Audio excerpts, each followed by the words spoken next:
Hi guys, മഴ തോരും മുമ്പേ promo റിവ്യൂവിലേക്ക് എല്ലാവർക്കും സ്വാഗതം.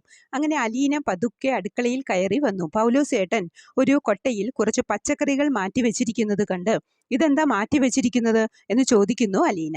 അതൊക്കെ ഇന്നലെ വാങ്ങിയതാ, വാടിപ്പോയി, ഇതൊന്നും ഇവിടെ ഉപയോഗിക്കരുത് എന്ന് കേണൽ സാബ് പറഞ്ഞിട്ടുണ്ട് എന്ന് പറയുന്നു. അത് കേട്ട് അലീനയ്ക്ക് ദേഷ്യം വരുന്നുണ്ട്. ഞാൻ ഇവിടെ നിൽക്കുന്നിടത്തോളം കാലം ഇങ്ങനെ അടുക്കളയിൽ ധാരാളിത്തം കാണിക്കാൻ സമ്മതിക്കില്ല.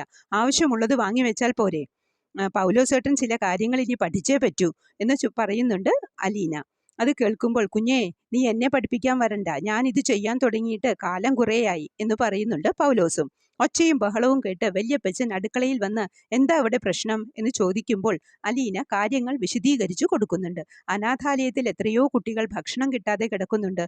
ആ സമയത്ത് ഇവിടെ ഇങ്ങനെ പച്ചക്കറികൾ വേസ്റ്റ് ആക്കിയാണോ എന്ന് ചോദിക്കുമ്പോൾ വല്യപ്പച്ചൻ പറയുന്നത്, നീ അനാഥാലയത്തിലെ കാര്യങ്ങളൊക്കെ വിട്, അതൊക്കെ മറന്നുകളാ എന്ന് പറയുമ്പോൾ, അനാഥാലയം മറന്നാൽ അലീന ഇല്ല വല്യപ്പച്ച എന്ന് പറഞ്ഞ് സങ്കടപ്പെട്ട് അലീന അവിടെ നിന്നും പോകുന്നുണ്ട്.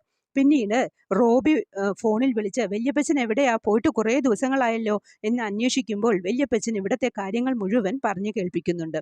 അത് സ്റ്റാൻലിയുടെ മകളൊന്നും ആയിരിക്കില്ല, വെറുതെ സ്റ്റാൻലിയെ തെറ്റിദ്ധരിപ്പിക്കുന്നതാണ് എന്ന് പറയുമ്പോൾ വല്യപ്പച്ചൻ പറയുന്നത്, വെറുതെ ഒന്നുമല്ല, അത് നമ്മുടെ കുടുംബത്തെ കുട്ടി തന്നെയാണ്, ഇനി ഇവിടെ വളരേണ്ടവൾ തന്നെയാണ് എന്ന് കേൾക്കുമ്പോൾ റോബി പറയുന്നത്, എന്താ ഉറപ്പ്, അവളുടെ നെറ്റിയിൽ എഴുതി വെച്ചിട്ടുണ്ടോ എന്നൊക്കെ ചോദിക്കുമ്പോൾ, അവളെ ഇവിടെ നിന്നും പറഞ്ഞയക്കാനല്ല റോബി നീ നോക്കേണ്ടത്, ഇവിടെ പിടിച്ചു വെക്കാനാ നോക്കേണ്ടത്, അതിനൊരു വഴി നീ പറഞ്ഞതാ എന്ന് വല്യപ്പച്ചൻ പറയുന്നുണ്ട്.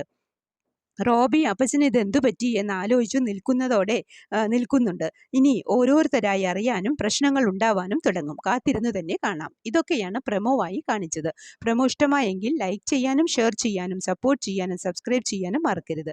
അടുത്തൊരു എപ്പിസോഡിന്റെ പ്രമോവുമായി വരുന്നതുവരെ കാത്തിരിക്കുക.